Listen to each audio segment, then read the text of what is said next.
హరి ఓం.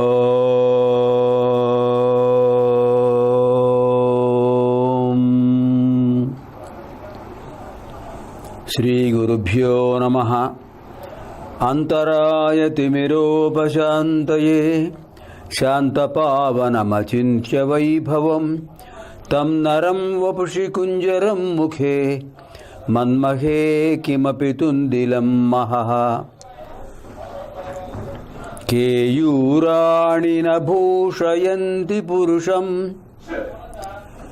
Yeah కుందేందుతుషారహారధవళా యా శుభ్రవస్త్రావృతా యా వీణావరదండమండితకరా యా శ్వేతపద్మాసనా యా బ్రహ్మాచ్యుతశంకరప్రభృతిభిః దేవైః సదా పూజితా సా మాం పాతు సరస్వతీ భగవతి నిశ్శేషజాడ్యాపః. యస్యాంతం నాదిమధ్యం నహి కరచరణం నామగోత్రం న సూత్రం నో వర్ణో నైవ జాతిర్న భవతి పురుషో నానపుంసం న చ స్త్రీః నాకారం నైవకారం నహి జనిమరణం నాస్తి పుణ్యం న పాపం తత్వం నో తత్వమేకం సహజ సమరసం సద్గురుం తం నమామి. వ్యాసం వసిష్ఠనప్తారం శక్తేః పౌత్రమకల్మషం పరాశరాత్మజం వందే శుకతాతం తపోనిధిం. శృతిస్మృతిపురాణానాం ఆలయం కరుణాలయం నమామి భగవత్పాదం శంకరం లోకశంకరం. నారాయణం నమస్కృత్య నరం చైవ నరోత్తమం దేవీం సరస్వతీం వ్యాసం తతో జయముదీరయేత్.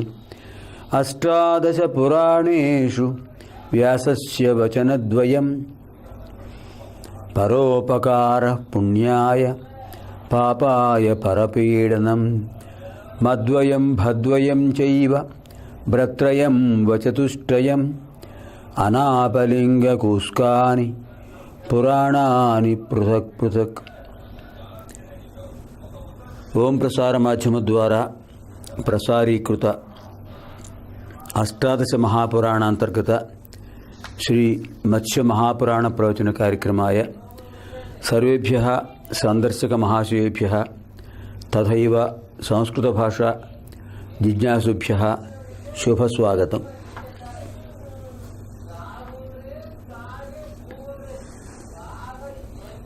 యవ్వనిచే జనించు జగము యవ్వని లోపల నుండు లీనమై యవ్వని యందుడిందు పరమేశ్వరుడెవ్వడు మూలకారణంబెవ్వడు అనాది మధ్యలయుడెవ్వడు సర్వము తానయైన వాడెవ్వడు వాని నాత్మభౌ ఈశ్వరునే శరణంబు వేడెదన్.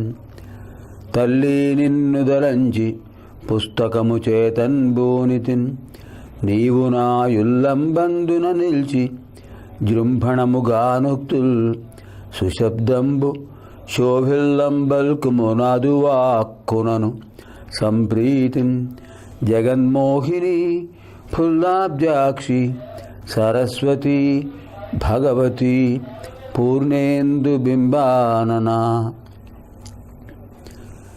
పఠామి సంస్కృతం నిత్యం వదామి సంస్కృతం సదా ధ్యాయామి సంస్కృతం సమ్యక్ వందే సంస్కృతమాతరం. సంస్కృతస్య ప్రసారాయ నైజం సర్వం దదామ్యహం సంస్కృతస్య సదా భక్తో వందే సంస్కృతమాతరం. సంస్కృతస్య కృతే జీవన్ సంస్కృతస్య కృతే యజన్ ఆత్మానమాహుతం మన్యే వందే సంస్కృతమాతరం. అమరవాణి గీర్వాణ భారతికి నమస్కారం చేస్తూ మునిత్రయానికి కూడా నమస్కారం చేద్దాం. పాణినిం సూత్రకారం చ భాష్యకారం పతంజలిం వాక్యకారం వరరుచిం ప్రణతోస్మి మునిత్రయం. హ్యః కార్యక్రమే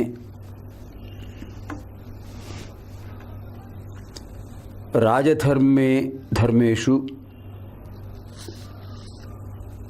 కర్తవ్య అకర్తవ్య విషయానుద్దిశ్య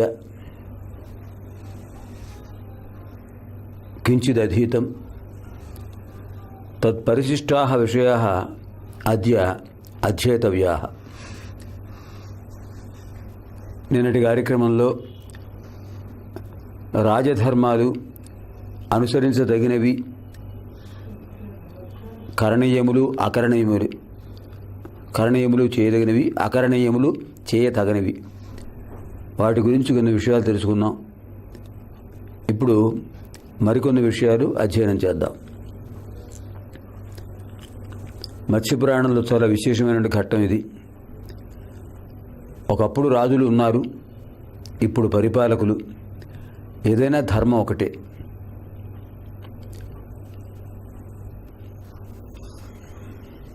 రాజా రాష్ట్రకృతం పాపం. ప్రజలకు ఎటువంటి దోషాలు అంటకుండా, ఎటువంటి దుష్టభావాలు కలుగకుండా, అటువంటి ఉత్తమ స్థితిలో వారిని సన్మార్గగాములుగా చేసే బాధ్యత మహారాజుది. మహారాజు అలా చేయడం అతని కర్తవ్యం, కరణీయం. అటువంటి ధర్మాల్లో మహారాజు వనాలు ప్రత్యేకంగా ఏర్పాటు చేయాలి. ఆ వనాలు కూడా ఔషధీలతలు, ఔషధ ద్రవ్యాలు, వాటికి సంబంధించినటువంటివి వేరువేరుగా, పలాస వృక్షాలు,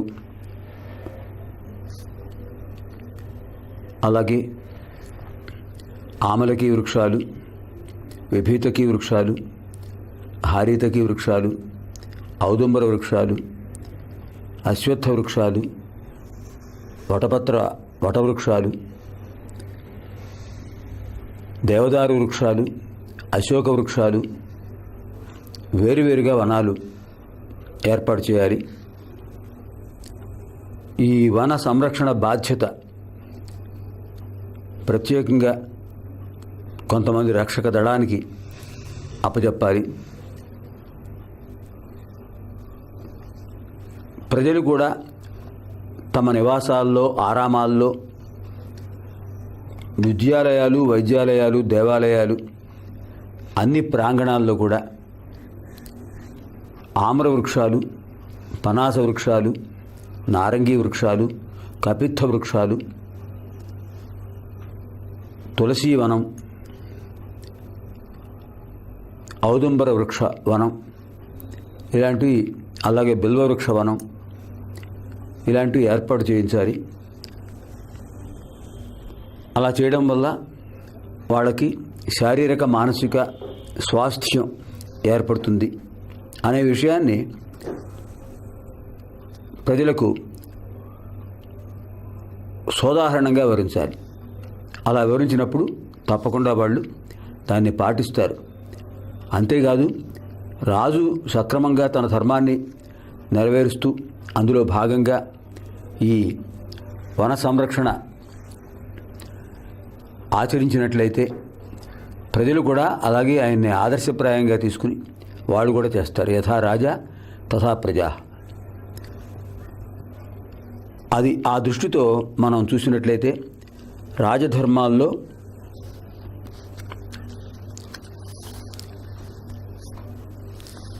వటవృక్షాలు, పలాస వృక్షాలు మొదలైన వృక్షాలన్నీ కూడా వృక్ష వనాల్ని ఏర్పాటు చేయడం అనేది, సంరక్షించడం అనేది రాజు కర్తవ్యం, ప్రజల కర్తవ్యం. ఇంకా ప్రత్యేకంగా పశువులకు శాలలు, పశుశాలలు, గోశాల, మహిషశాల, అశ్వశాల, గజశాల, అలాగే పక్షులకు మయూరవనం, కేకీవనం, శుకవనం, ప్రత్యేకంగా ఆ వనంలో వాటిని సంరక్షిస్తూ ఉంటారు. ఇలా ప్రత్యేకంగా వనాలు పక్షులకు ఏర్పాటు చేయాలి. అది కాకుండా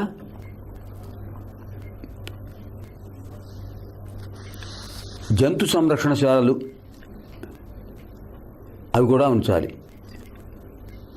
జంతు సంరక్షణశాలలు, అలాగే పశు వైద్యశాలలు, జంతు వైద్యశాలలు ఇవి కూడా ఏర్పాటు చేయడం రాజు యొక్క ధర్మం.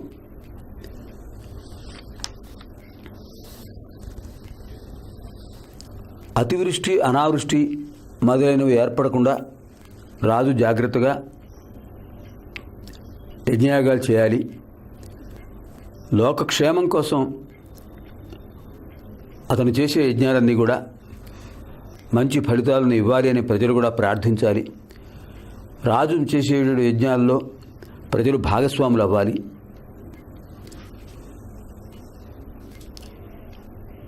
దేవతల సంతృప్తి కోసం మానవులు యజ్ఞాలు చేయాలి.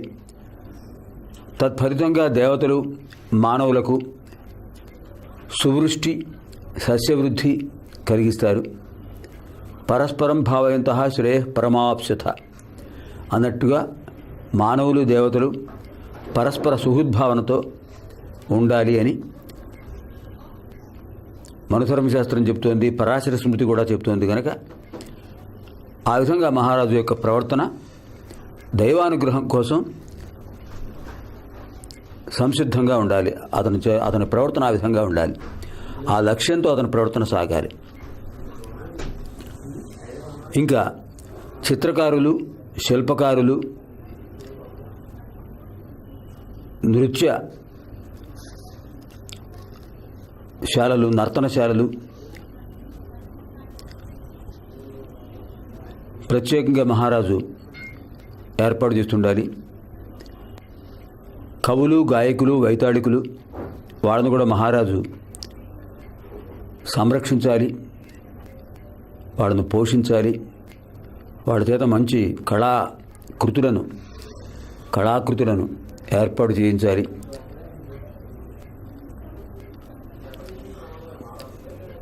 ఎవరిలో ఎటువంటి శక్తి ఉందో జాగ్రత్తగా గమనించి మహారాజు వారి యొక్క శక్తియుక్తులను లోకక్షేమం కోసం, ప్రజాక్షేమం కోసం సద్వినియోగం చేయాలి. ఈ సందర్భంలో మనం ఒక శాస్త్రవచనం గుర్తు చేసుకోవాలి. మళ్ళీ అమంత్రమక్షరం నాస్తి మూలమనౌషధం అయోగ్య పురుషో నాస్తి యోజకస్తత్ర దుర్లభః. ఇది శాస్త్రవచనం. శాసితుః వచనం శాస్త్రం. మనల్ని శాసించే భగవంతుడి యొక్క ఆదేశమే శాస్త్రము. ఏమిటి ఇక్కడ శాస్త్రవచనం? అమంత్రం అక్షరం నాస్తి. సంస్కృత భాషా జిజ్ఞాసులు ఇక్కడ పద విశ్లేషణ చూడండి ఎంత సులభంగా ఉంటుందో సంస్కృతం. అమంత్రం అక్షరం నాస్తి. అమంత్రం మంత్రము కానటువంటి, అక్షరము నా అస్తి నాస్తి లేదు. అంటే మనం ఉచ్చరించేటటువంటి ప్రతి అక్షరం ఒక మంత్రమే. ఓం ఐం హ్రీం శ్రీం శ్రీమాత్రే నమః. ఓం క్లీం సరస్వత్యై నమః. ఓం క్రాం క్రీం క్రోం సహ. ఓం భూర్భువస్వః అంగారకాయ నమః. అన్ని అక్షరాలు మంత్రాలే. నా మంత్రం అమంత్రం. నඤ్య తత్పురుష సమాసః అంటారు. నా ధర్మ అధర్మ, నా సత్యం అసత్యం, నా క్రమం అక్రమం. ఈ రకంగానే నా మంత్రం అమంత్రం. అక్షరం, నా క్షరం అక్షరం. ఇవన్నీ నైన్ తత్పురుష సమాసాలు. నా క్షరం అక్షరం, నా మంత్రం అమంత్రం. క్షరం శిథిలమయ్యేది, నశించేది. నా క్షరము కానిది, శిథిలము కానిది, నశించనిది, శాశ్వతమైనది అక్షరం. అక్షర పరబ్రహ్మ. అక్షరం పరబ్రహ్మ. భగవత్ స్వరూపమే అక్షరం. అటువంటి ప్రతి అక్షరం కూడా మంత్రమే. అదే ఇక్కడ చెప్పారు, అమంత్రం అక్షరం నాస్తి, మంత్రము కాని అక్షరము లేదు. వర్ణమాలలో ప్రతి అక్షరం మంత్రమే. రెండోది, నాస్తి మూలం అనౌషధం. నాస్తి మూలం అనౌషధం. ఇక్కడ కూడా అనౌషధం అన్నప్పుడు నా ఔషధం అనౌషధం, నా ఔషధం అనౌషధం, ఔషధం కానిది. మూలం అంటే వృక్షమూలం, చెట్టు యొక్క మూల భాగం అంటే వేళ్ళు, ఆ చెట్టు యొక్క వేళ్ళు మొదటి భాగం.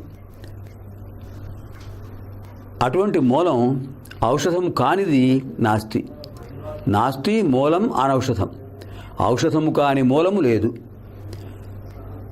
ప్రతి మూలము ప్రతి వేరు ఏదో రకంగా ఉపయోగించే ఔషధమే. అది ఆయుర్వేద విజ్ఞాన రహస్యం, ఆయుర్వేద శాస్త్ర విషయం. ఆయుర్వేద శాస్త్రాన్ని గమనించినట్లయితే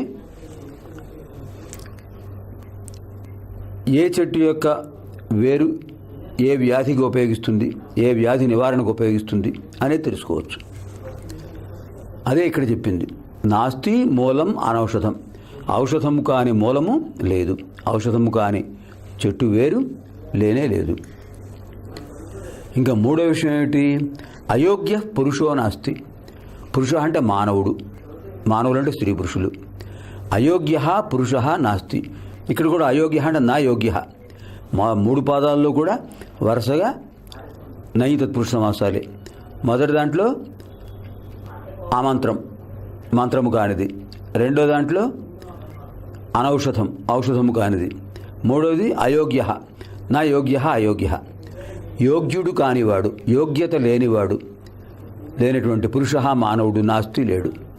అంటే ప్రతి వ్యక్తిలో కూడా ఏదో ఒక శక్తిని భగవంతుడు నిక్షిప్తం చేశాడు. ప్రతి వ్యక్తిలో ఒక శక్తి ఉంటుంది, ఏదో ఒక శక్తి.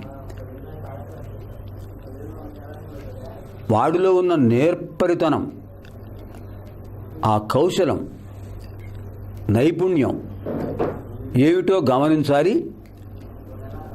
ఆ గమనించేవాడు యోజకః.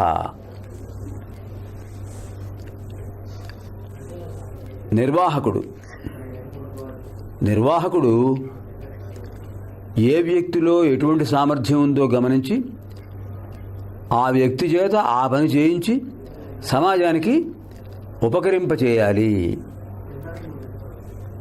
అంతేగాని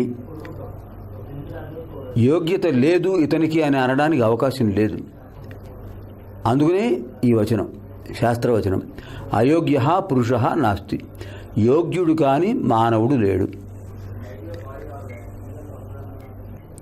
మరి చివర అసలు విషయం చెప్పారు, యోజక తత్ర దుర్లభ. తత్ర ఆ విషయంలో అంటే ఏ అక్షరం ఏ శక్తినిస్తుంది, ఏ చెట్టు వేరు ఏ వ్యాధి నివారణకు పనికొస్తుంది, ఏ వ్యక్తి తన యొక్క శక్తితో సమాజానికి ఉపయోగిస్తాడు, ఇది తెలుసుకోవడమే యోజక. తత్ర ఆ విషయాల్లో యోజక దుర్లభ, యోజకుడు లభించడం లేదు. అంటే యోజన అంటే ఏమిటి? నిర్వహణ. నిర్వాహకులు లేరు, పని చేసేవాళ్ళు ఉన్నారు, వాళ్ళ చేత పని చేయించగలిగే నిర్వాహకులు లేరు.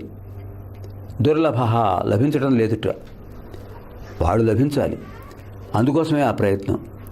అది రాజు యొక్క సమర్థత, రాజు యొక్క ధర్మం. అది వనరులు, సహజంగా లభించే వనరులు, మానవులు, ఈ రెండింటినీ కూడా సమీకృతం చేసి ప్రజల యొక్క సుపరిపాలనకు, ప్రజలను చక్కగా పరిపాలించడానికి ఎవరిని ఏ విధంగా ఉపయోగించాలి, ఎవరి చేత ఏ పని చేయించాలి, అటువంటి దక్షత మహారాజుకు ఉండాలి. రాజధర్మం అది. అది ఇక్కడ చెప్పారు. రాజు ఆ ధర్మాన్ని గమనించాలి, ఆ ధర్మాన్ని నిర్వహించాలి. కనుక లభించే వనరులు కానీ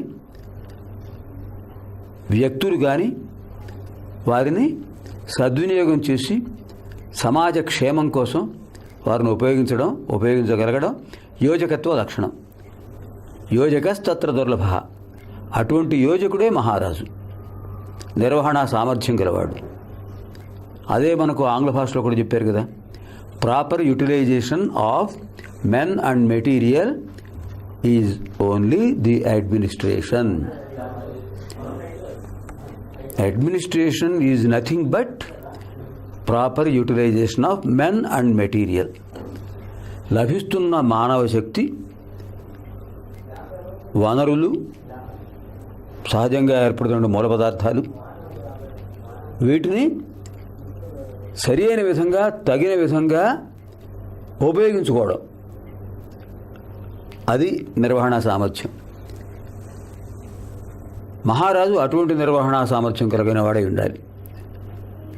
అందుకనే వేద పండితులను, శాస్త్ర పండితులను గౌరవించాలి. వాళ్ళ యొక్క మంత్రశక్తిని సమాజ క్షేమం కోసం ఉపయోగించాలి. వాళ్ళ చేత యజ్ఞయాగాలు చేయించాలి. వాళ్ళ చేత స్వస్తి వాక్యాలు పలికించాలి. దేవాలయాల్లో పండితులు స్వస్తి వాక్యాలు చెప్తుంటారు. ఓం శం నో మిత్రస్యం వరుణ,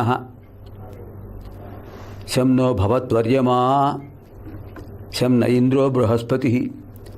ఇలాంటి స్వస్తి వచనాలు వేదమంత్రాలు చెప్తుంటారు. వేదమంత్రాలు వినడం వల్ల కానీ చదవడం వల్ల కానీ మనకు మనశ్శాంతి కలుగుతుంది, పుణ్యఫలం కలుగుతుంది.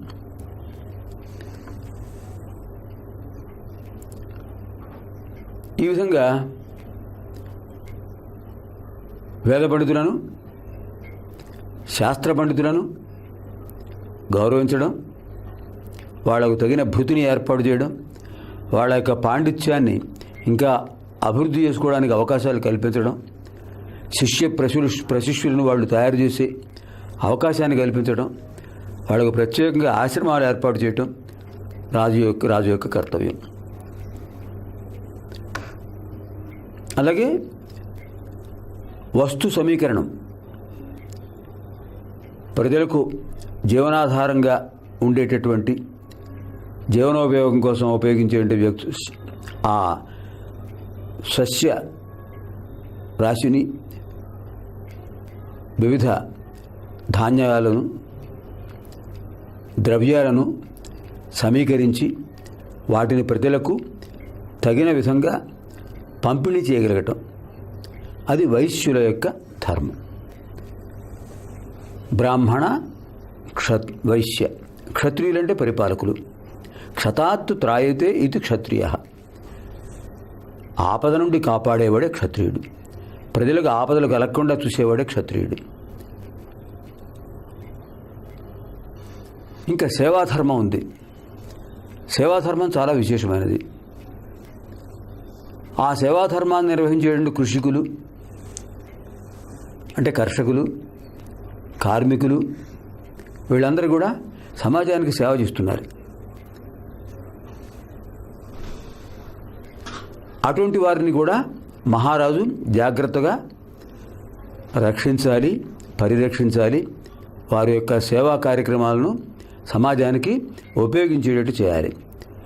ఏతే రాజధర్మ విశేషాः ఆగామి కార్యక్రమే పునరధ్యయనం కర్వామహై. తావత్పర్యంతం సర్వేభ్యः శుభం భవతు. ధర్మస్య జయోస్తు, అధర్మస్య నాశోస్తు, ప్రాణిషు సద్భావనాస్తు, విశ్వస్య కళ్యాణమస్తు.